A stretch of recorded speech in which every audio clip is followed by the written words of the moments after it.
సకల దేవతా స్వరూపం గోమాత, లక్ష్మీ స్వరూపం గోమాత.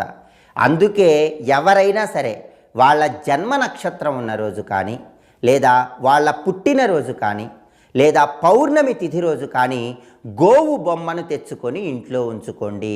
కుదిరితే జన్మ నక్షత్రం ఉన్న రోజు తెచ్చుకోండి, కుదరలేదనుకోండి పౌర్ణమి తిథి ఉన్న రోజు కానీ, మీ పుట్టిన తేదీ వచ్చిన రోజు కానీ గోవు బొమ్మను తెచ్చి ఇంట్లో ఉంచుకోండి.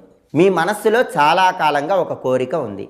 ఆ కోరిక నెరవేరాలంటే ఈ గోవు బొమ్మను ఉపయోగించి ప్రత్యేకమైన విధి విధానం పాటించాలి.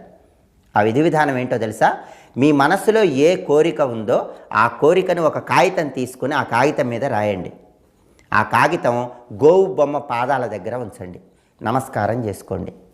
ఆ రోజు నుంచి వరుసగా 27 రోజుల పాటు ప్రతిరోజు కూడా అక్షింతలతో ఆ గోవు బొమ్మకు పూజ చేస్తూ ఓం సురభ్యై నమః అనే చిన్న మంత్రం